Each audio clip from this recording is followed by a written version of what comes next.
Estamos conversando hoje com Lívio Giosa, presidente executivo da Associação dos Dirigentes de Vendas e Marketing do Brasil. A gente está falando aqui sobre mercado de trabalho. Agora a gente vai falar um pouquinho sobre terceirização especificamente, né?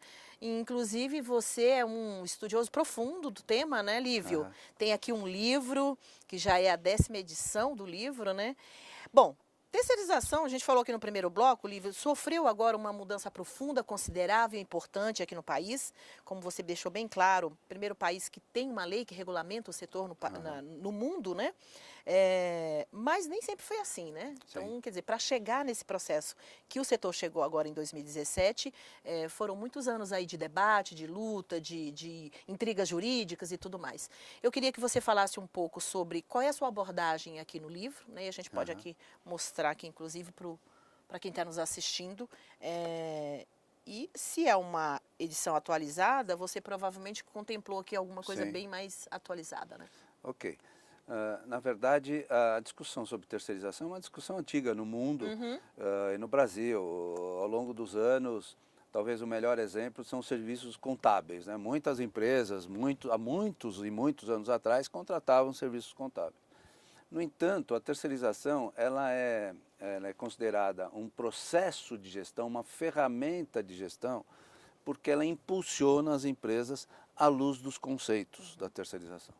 Então, ninguém é obrigado na empresa a terceirizar. A terceirização é uma ferramenta. Se você quiser usar, você tem que avaliar as condições da sua organização, vis-à-vis os concorrentes, o que você quer atingir com aquela decisão, e a partir daí, usar a ferramenta. Então, primeira coisa, ninguém é obrigado a terceirizar. Usa se quiser. Se usar, aí sim você tem que demonstrar condições para avaliar estrategicamente a decisão. E a grande pergunta é, bom, se eu terceirizo determinado tipo de serviço, o que eu vou receber em troca? A resposta é óbvia, eu quero ou alguma coisa igual ou melhor do que aquilo que eu já pratico. Então, se eu vou ao mercado, eu preciso considerar que há especialistas, que esses especialistas são qualificados para aquele tipo de abordagem, para aquele tipo de informação.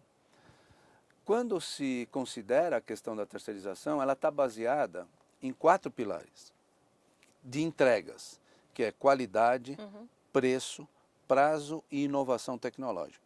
Para quem vai decidir comprar serviços, busque esses 4 pilares, porque eles precisam atingi-los ou plenamente ou em alguma dessas condições, para que você tenha uma prestação de serviços adequada àquilo que você imagina contratar. Quando a gente olha o cenário da introdução da terceirização no mundo e no Brasil, é que a gente começa a contextualizar as diferenças. Porque na década de 80, quando esse posicionamento ficou claro no mundo, nós vivíamos uma década onde a palavra-chave era qualidade. Sim. As empresas aumentando sua competitividade, as empresas japonesas, que foram as grandes introdutoras dessas novas práticas no início da década de 80, começaram a ter um nível de competitividade extraordinária no mundo, mexendo com esses blocos econômicos. Portanto, as empresas precisariam se especializar mais para entregar melhor e satisfazer o cliente. Então, a década de 80 foi um cenário onde qualidade se postou como um grande ponto de vista diferencial das organizações. E o que acontecia na década de 80 no Brasil? Foi uma década terrível. Se fala da década perdida, inflação aos píncaros, dificuldade de se introduzir as inovações tecnológicas, dentro das empresas, um mercado fechado. Então você tinha um cenário no Brasil diferente do mundo. E do ponto de vista político, pior ainda. Do ponto de vista econômico, muito pior. Então, quando você termina a década de 80, com uma inflação no Brasil, o governo Sarney, de 1.090% ao ano de inflação, o mundo dizia assim, vamos terceirizar porque a terceirização é uma saída para a competitividade. Vira-se a década de 80, eleições no Brasil, Collor assume. E o que faz Collor? Abre o Brasil para a globalização. E põe as empresas brasileiras num nível de competitividade que elas não tinham em hipótese alguma. Quando cria-se o Mercosul, cria-se a União Europeia, o NAFTA, o mundo se transforma em blocos comerciais e há uma reativação, mas o Brasil não estava preparado. É a mesma coisa que a gente faz uma comparação. Vamos disputar a final do campeonato, você tem um time que se preparou meses, se condicionou fisicamente e tal, entra em campo cheio de garra. Aí vem um outro time que foi formado às pressas, nem se conhece e tem que entrar em campo, põe a camisa e entra em campo. Era assim o Brasil nessa disputa. Nesse cenário, né? Esse era o cenário. Com a ferramenta terceirização, enquanto os países colocavam a bandeira da qualidade como principal, o que o Brasil pôs à frente? A bandeira preço. Porque a gente vivia uma inflação altíssima, baixa competitividade, então como é que a gente vai tentar se distinguir em relação aos outros países? É tendo um custo interno menor. E aí contrata-se serviços terceirizados sobre a base do preço e não da qualidade. Esse é o primeiro ponto. O segundo grande ponto é que a década de 90 introduz no Brasil uma lei, que é a Lei 8666, que faz com que as empresas públicas busquem a contratação somente pelo menor preço e não pela melhor qualidade. Então a gente começou a conviver desde meados da década de 90 com dois Brasis, o Brasil público e o Brasil privado. O Brasil privado, para contratar um serviço, ele chama vários concorrentes, analisa seus orçamentos, analisa as suas tecnologias, sua metodologia, o currículo dos profissionais envolvidos, seus clientes. Tem um checklist enorme de itens para poder, ao final, decidir por este ou aquele. No setor público, se faz uma licitação, se define o objeto da licitação, coloca essa licitação no mercado e se contrata pelo menor preço. Então, se você tem qualificação, se você não tem, ninguém sabe. É tudo no papel, hoje é via eletrônica. E aí a entrega que é ruim. O resultado final. Porque naturalmente o processo já é viciado. E se você pega historicamente tudo que aconteceu no Brasil, de meados da década de 90 até hoje, o poder público é um mau pagador, é um mau controlador, é um mau gestor. Portanto, quantas e quantas vezes se viu empresas prestadoras de serviços sendo contratadas para executar determinados serviços. E quando você contrata no cenário público, você fala num coletivo. Você não está falando em 100 funcionários, 50, você está falando em 1.000, 1.500, 2.000, 3.000. É um volume. E aí você imagina uma empresa prestadora de serviço onde o custo maior é a mão de obra. O setor público contrata. Primeiro mês, tudo bem. No segundo mês, atrasou uma fatura. No terceiro mês, atrasou outra porque não tinha... Não tava... No quarto mês, o empresário não aguenta mais, porque ele tem que pagar o salário. E aí, larga o serviço, tem que demitir os funcionários, e esses funcionários, com certeza, vão abrir um processo trabalhista. Olívio, depois de ouvir essa sua colocação aí sobre a instalação da terceirização no Brasil, e aí eu também já até li algumas coisas quando você comenta, por exemplo, que a terceirização entrou pelas portas do fundo no Brasil, né? Em relação aos outros países. Por conta disso. Os pilares são qualidade, prazo, inovação tecnológica e preço.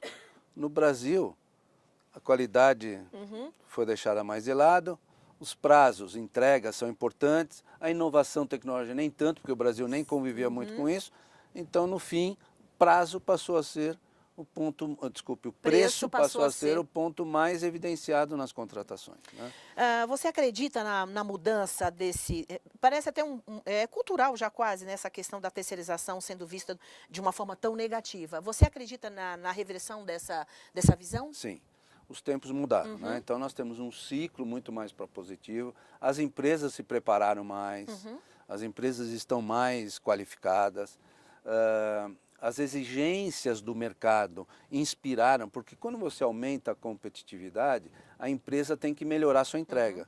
E a melhoria da entrega significa capacitar melhor os funcionários, introduzir inovação tecnológica, controles, gestão mais adequada. Então tudo isso foi se aprimorando ao longo do tempo. Então a gente tem cenários hoje muito mais adequados.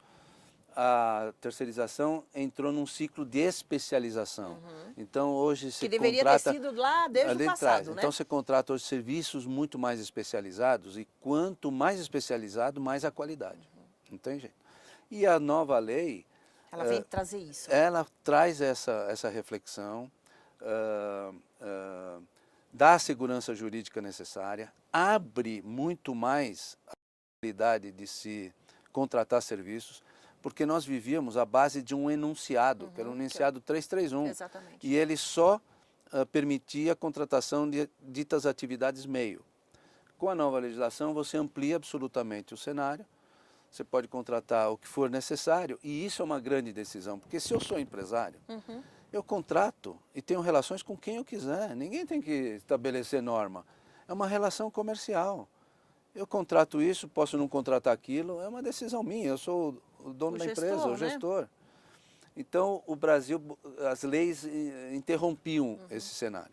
Hoje, a segurança jurídica, a atividade meio e a atividade fim estão abertas e você tem, para o trabalhador terceirizado, efetivamente condições muito benéficas que garantem a ele todas as condições necessárias para uma boa prestação de serviço. Ok, a gente encontra o livro em todas as livrarias. As livrarias, as principais livrarias do país. O livro foi lançado na Livraria Cultura, a Livraria Cultura que tem filiais no país, ela é a principal, é um processo, como o livro foi lançado recentemente, as livrarias começam agora a adquirir os livros, então é muito fácil de encontrá-lo. Ok, uma ótima sugestão aí para quem trabalha, para quem Ele estuda. já inclui as leis da terceirização, a lei da reforma trabalhista, com os comentários necessários. Então, a gente está muito atualizado para essa discussão. Uma ótima leitura aí sobre terceirização. Eu, para finalizar, queria que você falasse um pouquinho aí sobre o seu trabalho na DVB, falasse um pouquinho aí sobre a missão da DVB. A DVB é uma entidade que é uma entidade muito, existe desde quando? 1900? Há 61 anos, Exatamente. Né? Nós estamos no mercado. O ponto principal da DVB é sempre o desenvolvimento da livre iniciativa, baseado em 3 pilares que a gente chama. O pilar do conhecimento, então a DVB nasceu dando cursos, palestras e tal. Então a gente tem muitos cursos ligados a marketing e vendas, cursos abertos, in company, ensino à distância. O outro pilar que a gente chama o pilar do relacionamento, que se faz muito esse relacionamento entre empresas e profissionais por conta do número significativo de eventos que a DVB proporciona ao longo do ano. Então você mexe com vários cenários envolvidos nessas relações. E o terceiro grande pilar é o pilar do reconhecimento, onde a DVB também é pioneira na distinção das boas práticas, né? E com isso surgem as premiações. Então, nós temos um termo que é nossa marca registrada, que é o top. Então, nós temos os prêmios, o top de marketing, o top de vendas, o personalidade de vendas, o top de endomarketing, o top de sustentabilidade, destinos turísticos. E estamos lançando agora o top de agronegócios. Então, com isso, a gente conversa com todos os espectros, né, do mercado, em todas as atividades, e consegue fazer disso um diálogo com o poder público, um diálogo com as lideranças empresariais, onde as pessoas se encontram e tem na DVB um ponto de reflexão do ponto de vista econômico, do ponto de vista do mercado, onde as pessoas se encontram e que conseguem, a partir daí, desenvolver os seus negócios.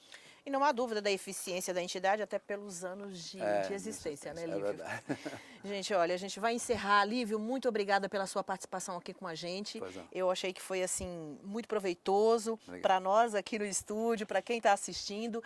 Eu espero que você tenha a oportunidade de voltar aqui com a gente em 2018 para falar aí de todas essas perspectivas que foram colocadas, né, não só do ponto de vista econômico, como também político, porque opinião de pessoas como você, que tem essa experiência principalmente empresarial, vai ajudar a gente chegar a uma conclusão se de fato todas essas mudanças e todo esse sofrimento que o brasileiro tem vivido vai valer a pena mesmo, né? Não, eu agradeço muito a vocês e essa oportunidade. O Sindipres é um sindicato que está à frente dessas discussões, é muito proveitoso esse tipo de diálogo. E eu acho até legal se a gente, de repente, daqui 6 meses, avaliarmos tudo isso, né? Porque o Brasil vai estar vivendo um outro cenário, é importante que essa discussão seja cada vez mais aprimorada. Um convite já fica aqui no ar. Muito obrigado.